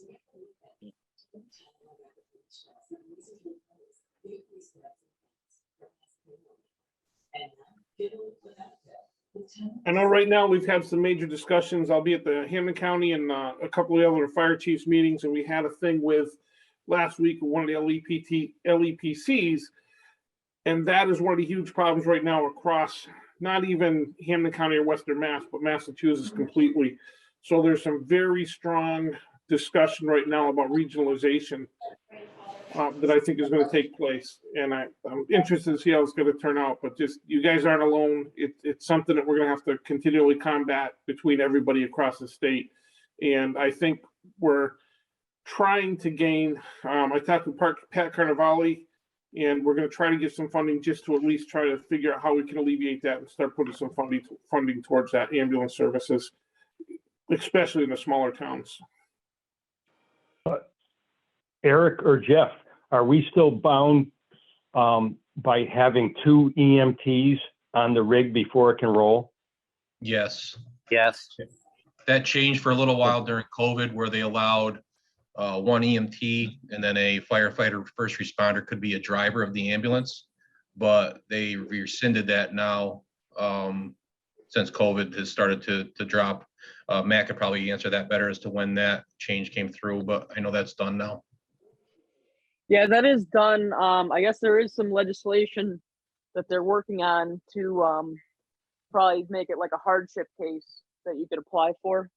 But I'm not sure where it's at the State House.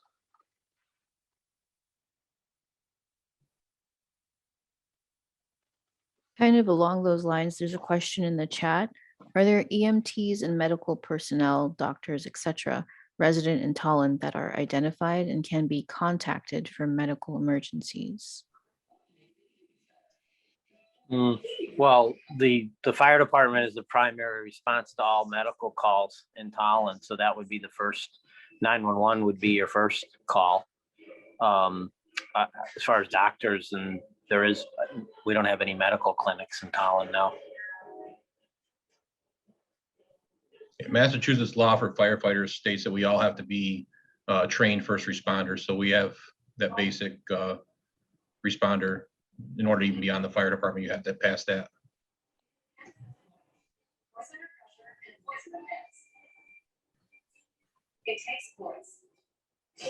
Thank you.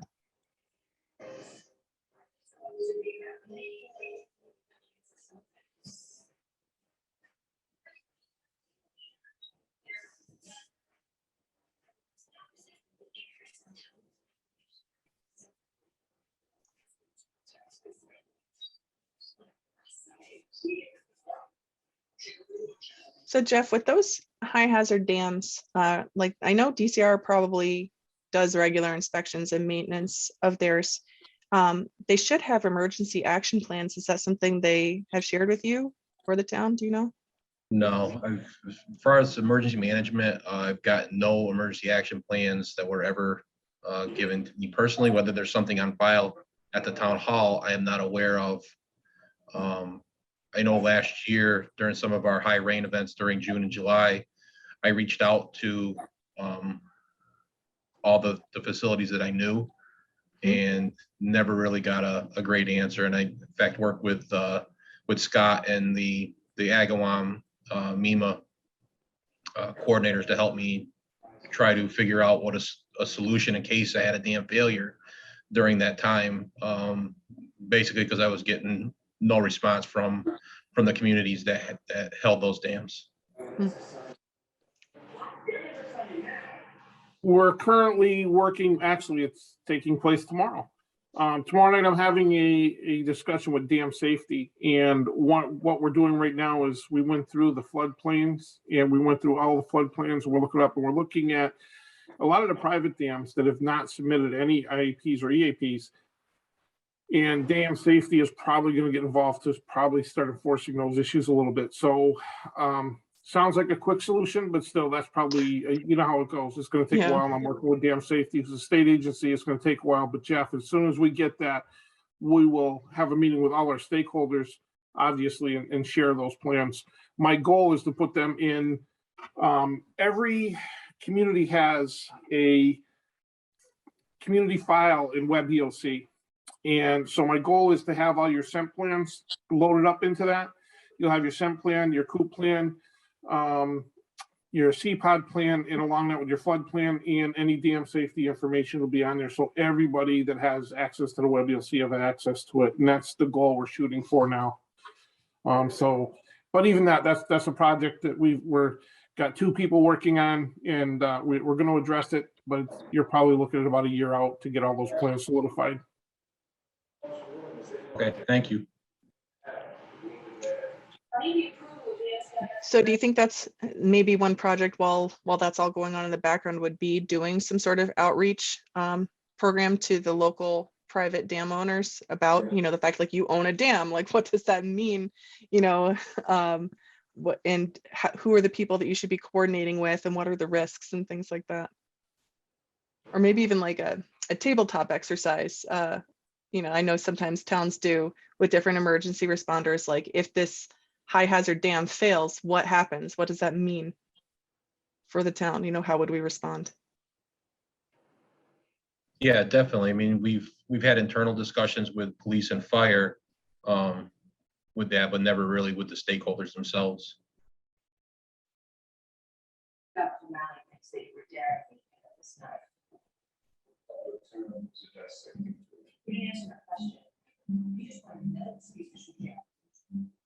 Emily, I think that's a good point. And that's probably something I'll take back. It's a good recommendation. I think we probably do a little bit more stronger outreach to those people that hold the private dams. And I think our key there is getting dam safety involved and helping, because they can put a little teeth into it where we can't.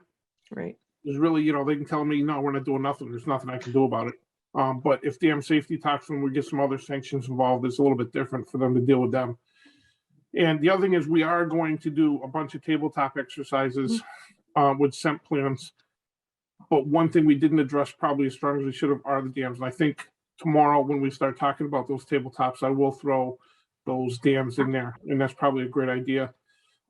Jeff, Matt, and anybody else that's online that's in the MD, you'll be contacted about that soon, as we're going to start doing exercises to see how foolproof your SEM plans are. So I will add, Emily, to your point, tomorrow, I will make sure that we add and talk about dam safety tomorrow. All right. My mission's accomplished. I'm going to end the meeting. All done.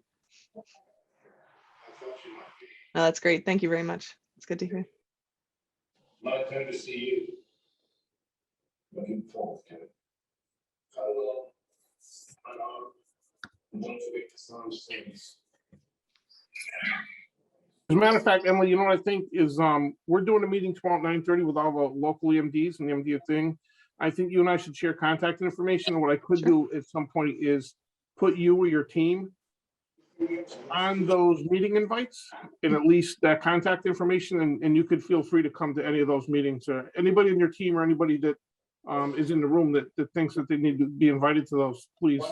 I'll give you my contact information. Jeff's got all of it. Matt's got all of it. And I know Steve and anybody, but anybody wants to come, you're more than welcome to come to any of those meetings we have. Great. Thanks, Scott. Yeah, and if anybody wants to put their email in the chat, I can follow up with you on anything that you'd like. If you want to be directly emailed any copies of the presentation or maps or anything like that, or if you have any questions or want to follow up on anything, just pop your email in the chat and I'm happy to reach out. I'll put my email in the chat right now, just in case anybody needs it.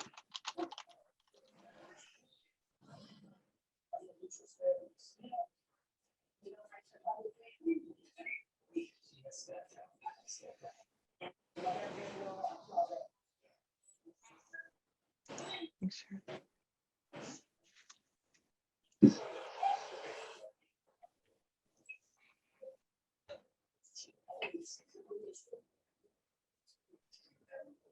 I'm sorry, Mimi, we were making you work hard on the typing with that one.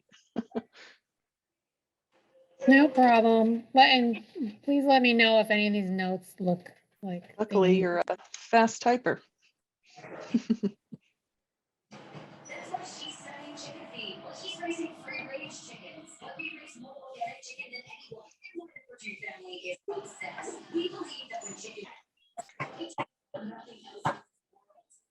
Will do, Sharon. Okay.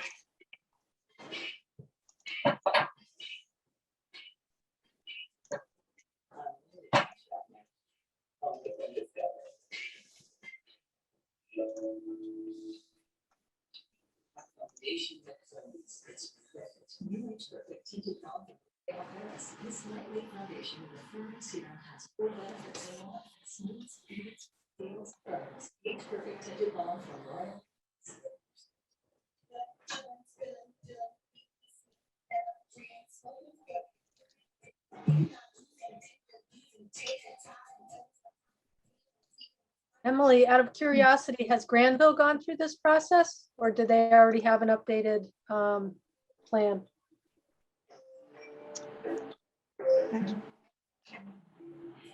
We went through it last spring. Thank you. I think there are only a few communities left at this point that haven't gone through the process. Or aren't currently going through the process like Tolland is right now.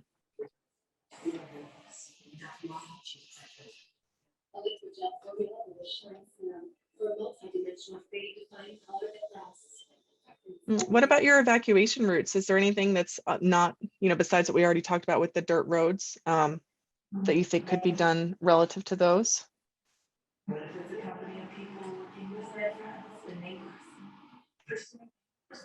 I think like Eric said, with the western side of 57, that's actually in Sandusfield, the erosion that's happening there, maybe a study of what could happen or what can be done to shore up that hill, because that is not a small drop off. If that goes away, that's quite a large drop off there. So you'd want to coordinate with Sandusfield on that one. Yeah. Mm-hmm. And the other end of 57 is a little questionable too, because I believe it's Babcock Brook forms the boundary between Tolland and Granville. And there's a bridge over that entirely owned by Granville that needs work. And if that thing ever went, everybody, there'd be no eastbound access out of town.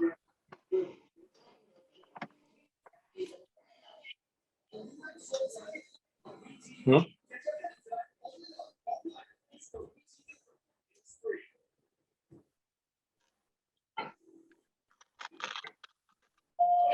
What would be an action for that then? A study of that as well?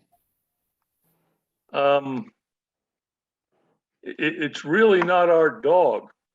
That's the difficulty. Matt, do you know if you guys had any discussions about that bridge during your process?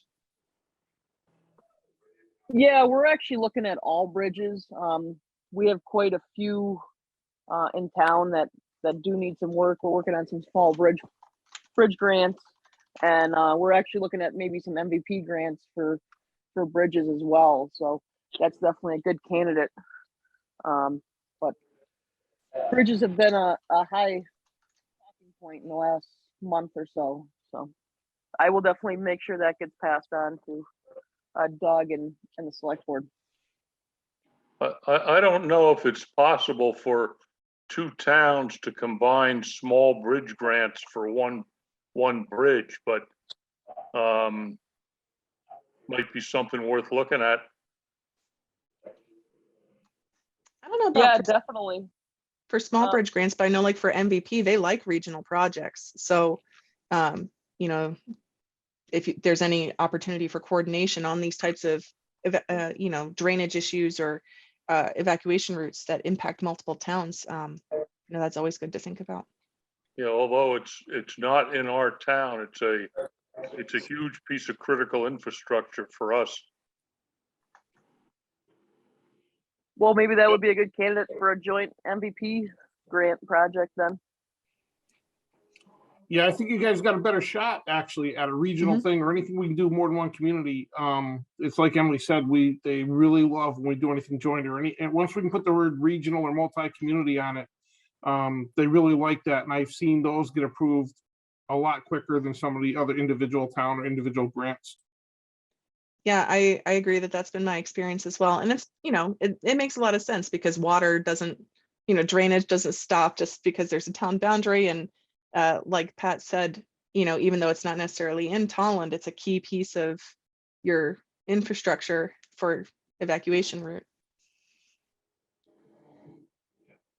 As part of the project, do you foresee putting signage up to show where the evacuation route is? I mean, is there like, you know, I've seen them in a few places, not here, but I've seen them before where they put evacuation route with arrows and whatnot. Would that be something that would be part of that project?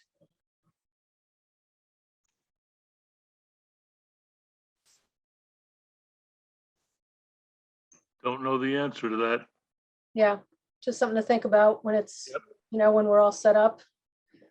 I always like to think if Tolland has to evacuate, the rest of the world's going to be in a real bad place. So Yeah, all the flatlanders. we might not want to leave. I know you guys in general have a sort of shelter in place plan, correct? You know, where most people have generators and because there's no good places for shelters and things like that. Is that's an accurate statement? Yes. Pretty accurate. Yeah, we're pretty self-sufficient. So unless there's a wildfire. Right. So I was just kind of wondering how that works, you know, when you do have visitors to the you know, the state forest and things like that, you know, as far as reaching out to them in an emergency event or anything like that. So the state forest, like the campground itself, is in Otis. Right. So we really don't interact too much with them unless we have an emergency that's, you know, on the boat ramp. But when you talk about like Camp Timber Trails, they're running some large events there the last few years that see upwards of, you know, 1,000 people at certain times. So yeah, we've, it's something that I've coordinated with people on site there in the past. But nothing's ever been, sat down and written out and had an understanding of, which probably is something that should be done, especially with such a large group of people that could be up there. Yeah, and that might be one argument for what Paula was saying about evacuation route signage. Everybody lives in town, like kind of already knows.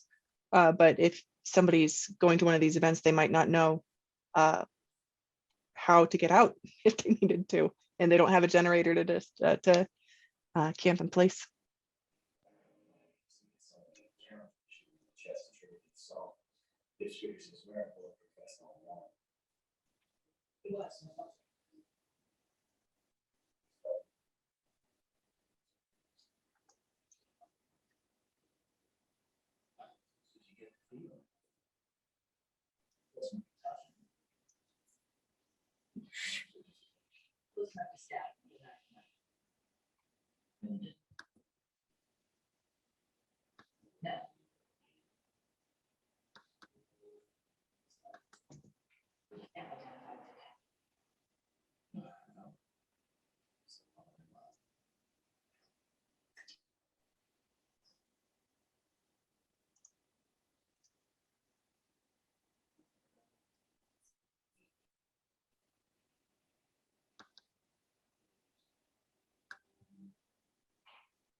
Emily, I have a question. For something like the town hall, would say like a sprinkler system installation, would that be something that would fall under this, or that kind of fall underneath that emergency preparedness?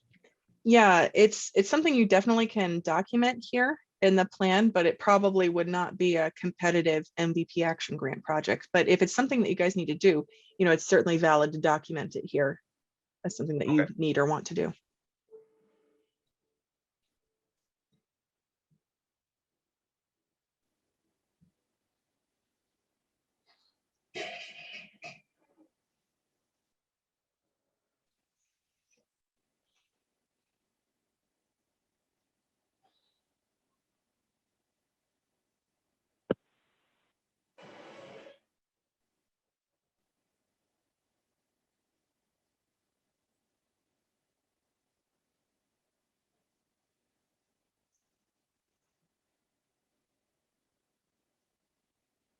So I'll be the queen of silly questions here, but I'm going to throw it out.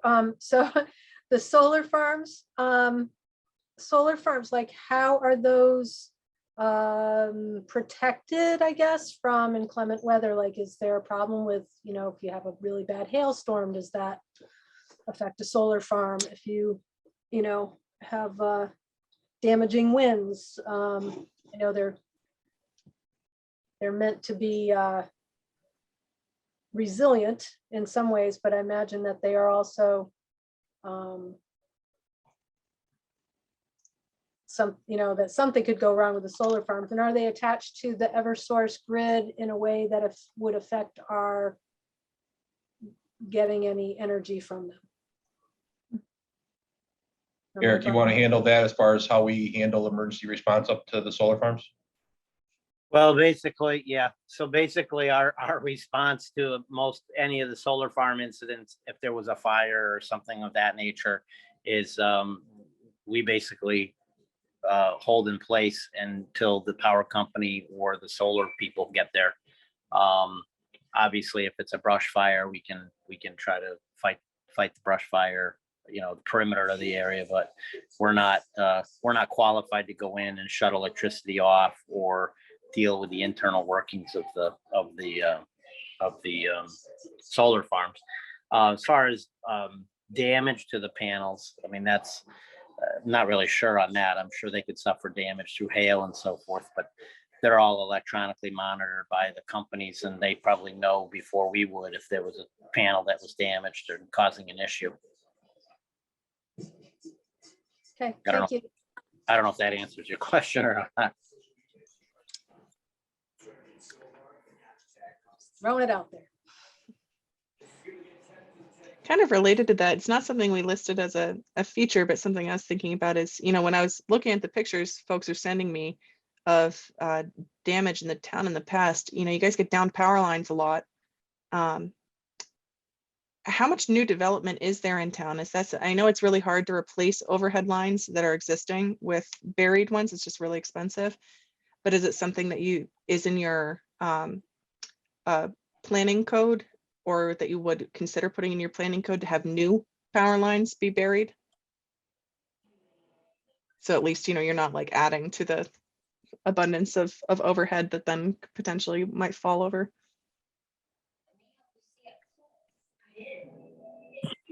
I When think they if you start- looked at, Go ahead, Steve.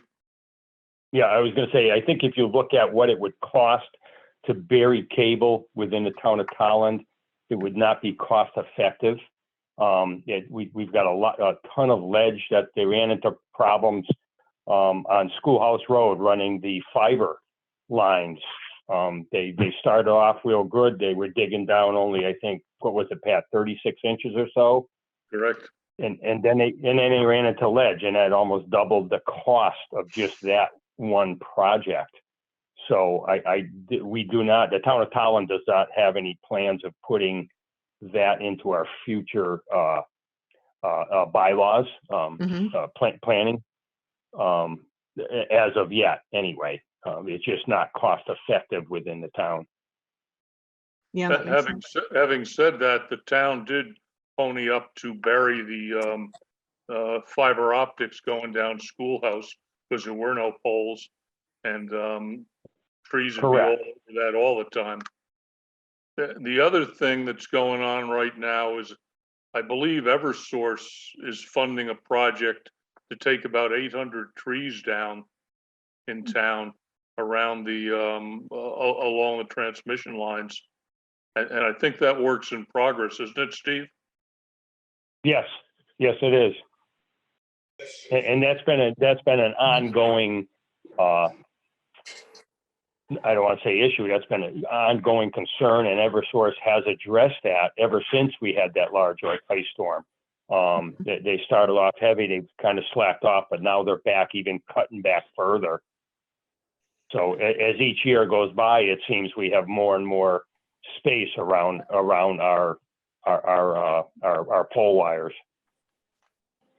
Not to the point where if a tree came down, it would never take a wire down. I'm just saying we're better off now than we were 15 years ago. Right. And would Kate be the tree warden? Kate Donovan? Yes, she is.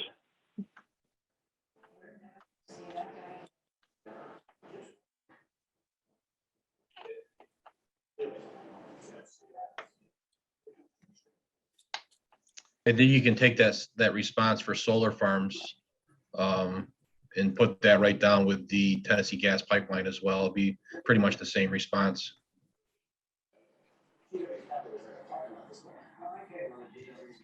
What kind of relationship do you guys have with Tennessee Gas, for their pipeline? Is it a relationship? Do they communicate with you guys pretty well? Yeah, I just actually had a meeting with the local rep steward for Tennessee Gas. They do an annual visit and drop off, their plans and, anything that they've got going on there. So they're very good, actually.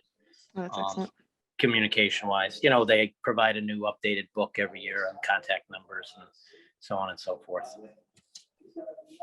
I can say that with conservation, they've been very good as well. We've had some areas where they had to work around streams and divert and readdress how the streams come down due to damages from winter storms and runoff.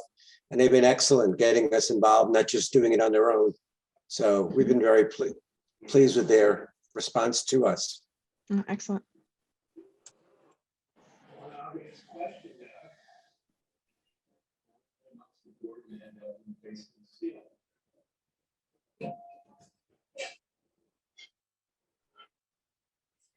Well, we have just a little bit of time left. Is there anything else anybody feels like they want to try to think of a way to address? I don't know if I think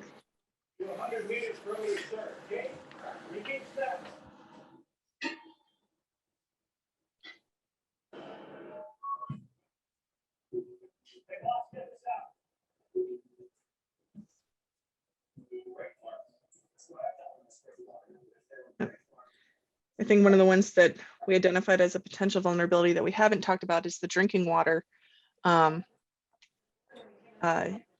know, I don't know if that's something that you think is worth doing some sort of education or outreach, you know, if maybe more people might, you know, it might be worthwhile for them to do, more people to participate in the PFAS testing. I don't know, or if you think people have a good handle on that already. There were a limited number of areas where in town they were interested in. And I believe, Alan, you signed up for it, didn't you? Correct. I already got my response. I'm fine. Good. They were very good about it. They sent me out the packages. It took a while to get it. And the turnaround was about 2 or 3 weeks. I got an Excellent. email telling me that it was clear. Nice. We participated also, but we haven't gotten our results back. There's also kind of a more general water quality testing that you can do for private wells that I think a lot of people aren't aware of. You know, they think it's more that, and it is good for people to know about and do, you know, to just get your well tested and see what the water quality is like. Something a lot of people just take for granted, that you have a well and you just drink it and everything's fine. Well, I think part of that, Emily, is when you buy the house, you've got to have the water tested then, and people probably just assume that nothing has changed. Mm-hmm. So if it was good to beginning, it's still good. Yeah.